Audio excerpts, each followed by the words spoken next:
Hello students, BSc third year Hindi medium unit third paper second. Last class में हमने start किया था और हम इसके क्वेश्चंस को सॉल्व कर रहे थे। तो हमारा क्वेश्चन था last summation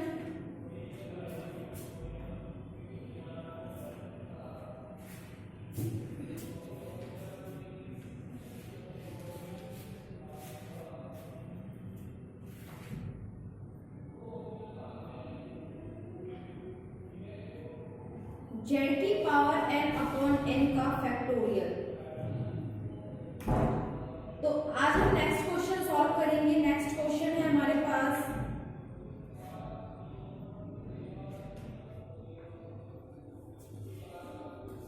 summation n+1 upon n+2 n+3 z की पावर n। जेड की पावर n लिखेंगे। हम जानते हैं कि घात श्रेणी क्या होती है? समेशन an जेड की पावर n होती है। अब इस जो क्वेश्चन है और जो हमारी घात श्रेणी है, तो जो हमारी घात श्रेणी होती है वो होती है समेशन an जेड की पावर n।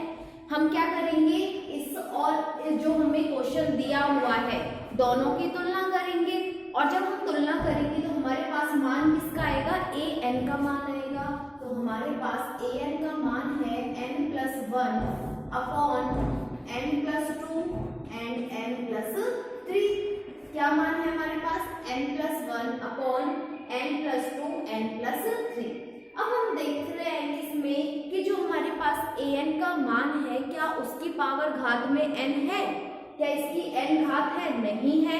जब इसकी n घात नहीं है तो हम क्या करेंगे? कौन सा फॉर्मूला लगाएंगे? कॉची की द्वितीय प्रमेय का सूत्र लगाएंगे। तो लिखो आगे, कॉची द्वितीय प्रमेय के अनुसार, द्वितीय प्रमेय अनुसार। तो देखो यहां से आगे हम क्या कर रहे हैं? कॉची की द्वितीय प्रमेय का फॉर्मूला यूज करेंगे, जो क्या होता है? R equal to limit n tends to infinity an upon an+1 का मॉड। क्लियर? अब यहां से an का मॉड निकालेंगे, उसके बाद an+1 का मॉड निकालेंगे। तो देखो यहां से an का मॉड, हमारे पास जो an की वैल्यू है वो पुट कर दो, n+1 अपॉन n+2 n+3, और इसका मान चाहिए हमें an+1 का। मतलब जहां n है उसकी जगह क्या रख दोगे? अब n+1। तो यहाँ पे n की जगह n+1 प्लस का 1 upon n+1 plus 2 n+1 plus का 3 का मॉड। इट मीन्स an+1 की जो वैल्यू है वो है हमारे पास n+2 अपॉन n+3 और n+4 का मॉड। क्या क्या वैल्यू आ गई हमारे पास? an की वैल्यू आ गई और an+1 की। अब an का और an+1 का मान कहाँ रखेंगे? सूत्र में रखेंगे और उसे हल करेंगे और देखेंगे कि हमारे पास इसका मान क्या आएगा। नोट करो पहले से।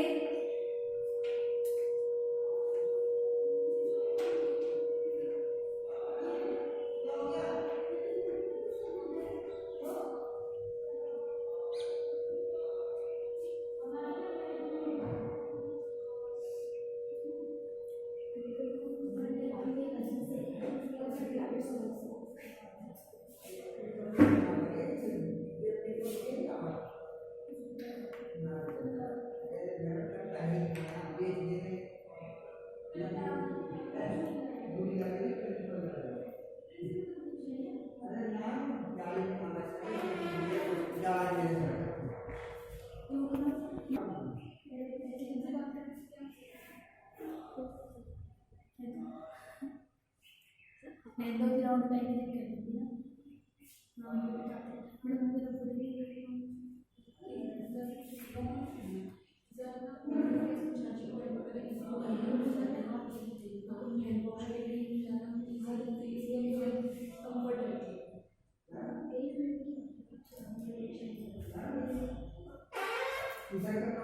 बीच का उसमें धूप सीधी आती है। तो अब हम an और an+1 का मान कहाँ रखेंगे? सूत्र में। तो लिखो आगे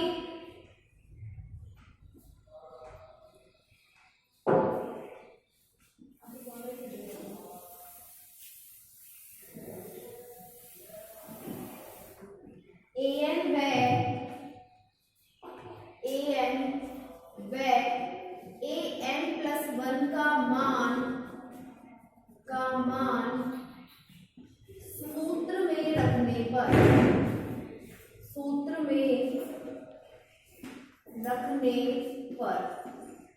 तो देखो आगे r equal to limit n tends to infinity n+1 n+2 n+3 का mod upon n+2 n+3 n+4 का मॉड। अब क्या करेंगे? इसे सॉल्व करेंगे तो r equal to limit n tends to infinity n+1 n+2 n+3 और इस मॉड्यूलस का क्या होगा कि जब हम इससे कोई भी संख्या को बाहर निकालेंगे तो वो टर्म्स कौन सी होगी? पॉजिटिव होगी। तो ये टर्म्स हमारी ऑलरेडी क्या है? पॉजिटिव। तो इनमें कोई चेंज नहीं होगा। n+3 n+4 upon n+2। तो देखो n+3 से n+3 क्या हो गया? कैंसिल हो गया। तो r equal to limit n tends to infinity n+1 n+4 n+2 का होल स्क्वायर। अगर हम यहाँ पर n tends to infinity limit रखेंगे तो हमारे पास आंसर क्या आएगा? Infinity upon infinity. जब ये आंसर आएगा तो इसका मतलब क्या होता है कि जो हमारी श्रेणी है जिसकी हम वृत्त की त्रिज्या निकाल रहे हैं, अभिसरण त्रिज्या, वो क्या होगी? अनंत होगी। और जो हमारा क्या होता है? अनंत अपॉन अनंत जो रूप होता है वो अनिर्धारित रूप होता है। तो हम क्या करेंगे? उस फॉर्म को हम चेंज किस तरह करते हैं? n को कॉमन लेंगे। अब जो हमारे पास इक्वेशन है उसमें से हम क्या लेंगे? n कॉमन लेते हैं। देखो r equal to limit n tends to infinity, n common लेंगे तो इक्वेशन होगी 1+1 अपॉन n, फिर n कॉमन लिया 1+4 upon n upon 1+2 upon n का स्क्वायर और n स्क्वायर। इन दोनों n से ये n स्क्वायर क्या हो गया? Cancel. r equal to limit n tends to infinity 1+1 upon n 1+4 upon n 1+2 upon n का whole square. Again limit n tends to infinity put करेंगे तो r इक्वल टू 1+0 और 1+0 का होल स्क्वायर। मतलब हमारे पास जो अभिसरण त्रिज्या होगी उस अभिसरण त्रिज्या का मान कितना होगा? 1। नोट करो इसे।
नेक्स्ट क्वेश्चन लिखो, समेशन जेड की पावर एन अपॉन 2 की पावर एन प्लस का 1।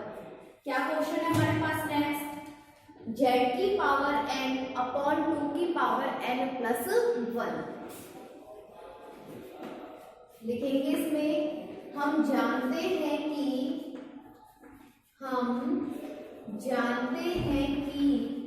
घात श्रेणी क्या होती है, समेशन ए एन जेड की पावर एन से तुलना करने पर, तो ए एन का मान क्या आएगा, 1 अपॉन 2 की पावर एन प्लस का 1।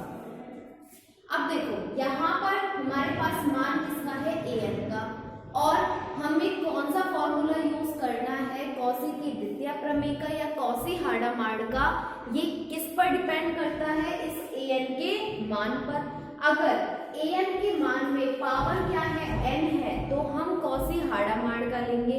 अब देखो यहाँ पर 2 की पावर तो एन है, लेकिन उसके प्लस में क्या है, 1, तो इसको हम कॉची हाडामाड से सॉल्व नहीं कर सकते, तो लिखेंगे कॉची द्वितीय प्रमेय के सूत्र से, द्वितीय प्रमेय के सूत्र से। तो जब यहाँ पर हम फॉर्मूला देखेंगे तो r equal to limit n tends to infinity a n upon a n plus का 1 का मॉड। आगे करेंगे इसको, तो r का मान हमें पता है, अब ए एन की वैल्यू निकालनी है, mod A N. A N का मान रखो यहाँ पर 2n प्लस का 1, तो ये वैल्यू ऑब्वियसली पॉजिटिव है, तो जब इसको मॉड्यूलस से बाहर निकालेंगे तो ये वैल्यू क्या रहेगी, पॉजिटिव ही रहेगी। अगेन अब हम मान निकालेंगे ए एन प्लस 1 का, मतलब ए एन के मॉड में जहां भी n है उसकी जगह क्या रखेंगे, n प्लस 1, तो 1 अपॉन 2 n प्लस 1 प्लस का 1 का मॉड। तो ए एन का मान क्या हो जाएगा हमारे पास, ए एन और ए एन प्लस 1 का मान सूत्र में रखने पर, तो r equal to limit n tends to infinity 1 upon 2 की power n plus 1 upon 1 upon 2 की पावर n प्लस 1 प्लस का 1। नोट करो, फिर आगे सॉल्व करेंगे इस क्वेश्चन को।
तो देखो आगे,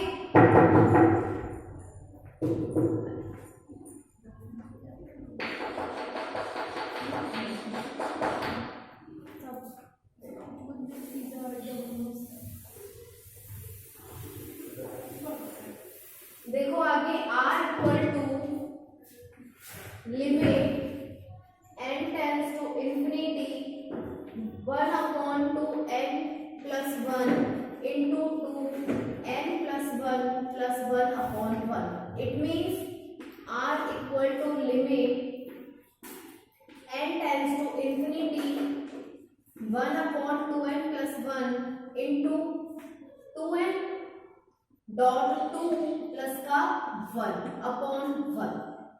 तो यहां से जो हमारे पास इक्वेशन आई है वो इक्वेशन है r equal to limit n tends to infinity, तो मैंने ऊपर और नीचे से अगर मैं इंफिनिटी पुट करूं तो हमारे पास रिजल्ट क्या आएगा, इंफिनिटी अपॉन इंफिनिटी। मतलब जो रूप आया है वो रूप कैसा है, अनिर्धारित रूप है। मतलब अनिर्धारित रूप है तो हम क्या करेंगे, n को कॉमन लेंगे। ऊपर वाले स्टेप में और नीचे वाले टर्म्स में दोनों में ही 2n क्या है हमारे पास कॉमन पार्ट में आ सकता है, तो यहां से हम कॉमन लेंगे।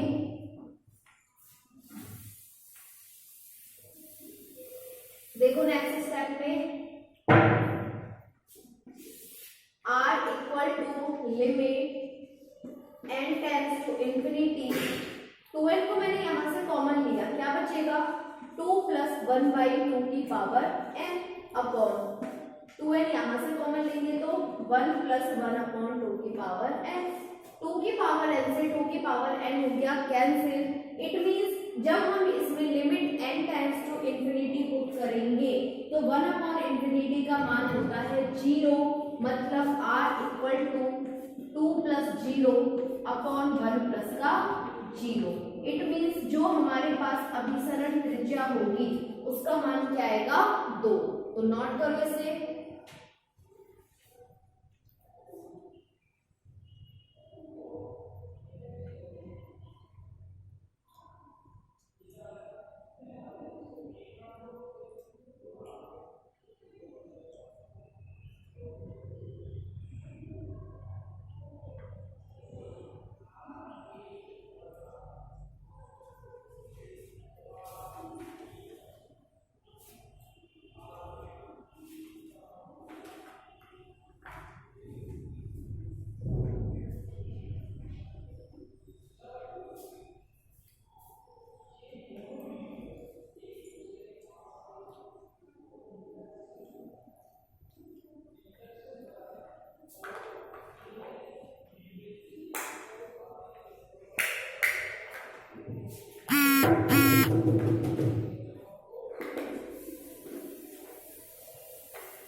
नेक्स्ट क्वेश्चन लिखो,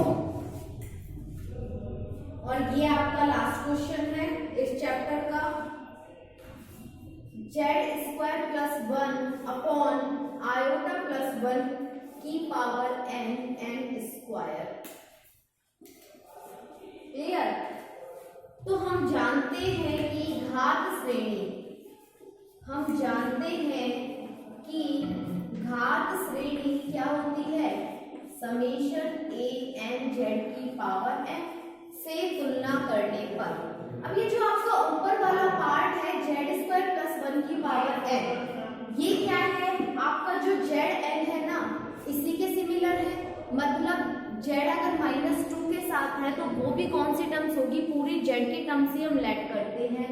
तो हमें यहाँ से किसका मान निकालना है, an का मान, और an का मान क्या होगा n square upon 1 plus iota की पावर n। क्लियर? तो हमारे पास an का मान क्या होगा, n स्क्वायर 1 प्लस आयोटा की पावर n।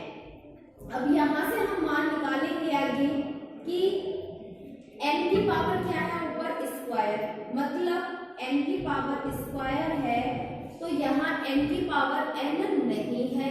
जब इनकी पावर, इसकी पावर अगर n होती तो हम कौन सा फॉर्मूला लगाते, कॉसी हार्डामार्ड का, लेकिन अब कौन सा लगाएंगे, कॉसी द्वितीय प्रमेय के अनुसार।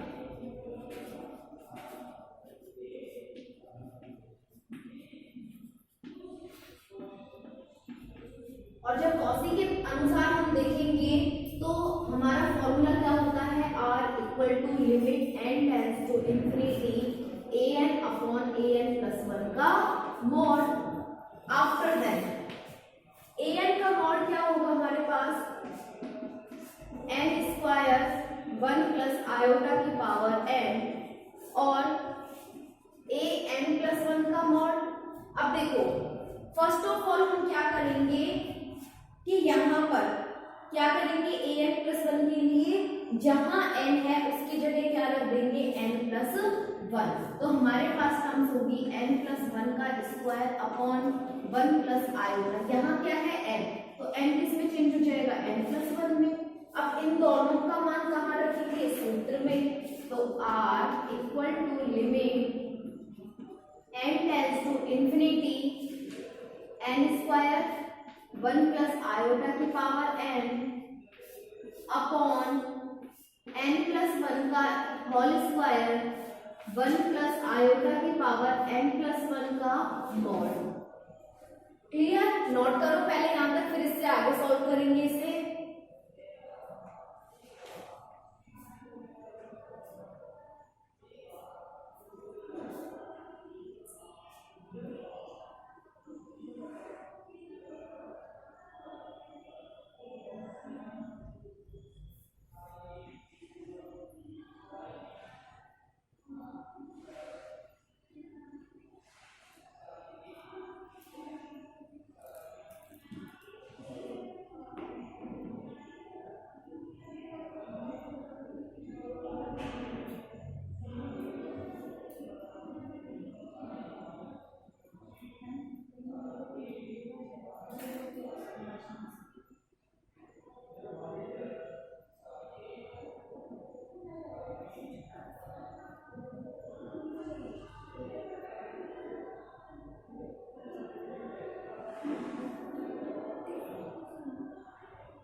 नेक्स्ट स्टेप देखो, r equal to limit n tends to infinity n square upon 1 plus iota की पावर n का मॉड इनटू 1 प्लस आयोटा की पावर n+1 का मॉड अपॉन n+1 का होल स्क्वायर। अब देखो नीचे वाली टर्म्स को कहाँ लेके जाएंगे, ऊपर, तो इसमें से क्या होगा, माइनस n घट जाएगा, तो n से n क्या हो जाएगा, cancel. r equal to n tends to infinity n square 1 plus iota का मॉड अपॉन n+1 का होल स्क्वायर। अगर हम यहाँ पर limit n tends to infinity put करेंगे तो ऊपर भी इंफिनिटी और नीचे भी इंफिनिटी। अगेन क्या करेंगे, n को कॉमन लेते हैं, तो r equal to limit n tends to infinity 1 plus iota upon n square common 1 plus 1 upon n का होल स्क्वायर।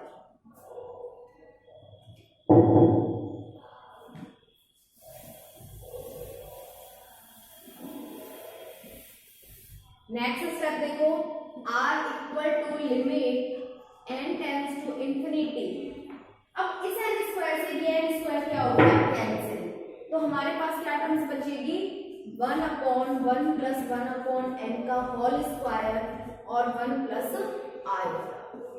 अब मैंने आप लोगों को बताया था कि किसी भी कॉम्प्लेक्स नंबर अगर मोड z है तो उसका फॉर्मूला क्या होगा, z स्क्वायर की पावर हाफ। और z का स्क्वायर मतलब कॉम्प्लेक्स नंबर का स्क्वायर कैसे रखते हैं, z बार की पावर हाफ। तो ये फॉर्मूला यहाँ पर पुट करेंगे, r equal to limit n tends to infinity 1 plus 1 upon n का होल स्क्वायर 1 प्लस आयोटा। देखो यहाँ पर 1 प्लस आयोटा 1 माइनस आयोटा की पावर हाफ। अब क्या करेंगे, जहां n है वहां क्या रख देंगे, इंफिनिटी, तो 1/∞ 0, क्या बचेगा 1, और 1 का स्क्वायर क्या रहेगा 1, मतलब r equal to a plus b, a minus b, a square minus का b स्क्वायर की power half. r equal to iota square का मान क्या होता है, -1, माइनस माइनस प्लस 1, 1 प्लस 1 की पावर हाफ, मतलब जो r का मान आएगा वो क्या आएगा, √2, मतलब जो समीकरण वृत्त की त्रिज्या होती है वो कितनी होती है, √2। नोट करो इसे।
तो देखो, अब ये वाला चैप्टर आपका हो गया खत्म।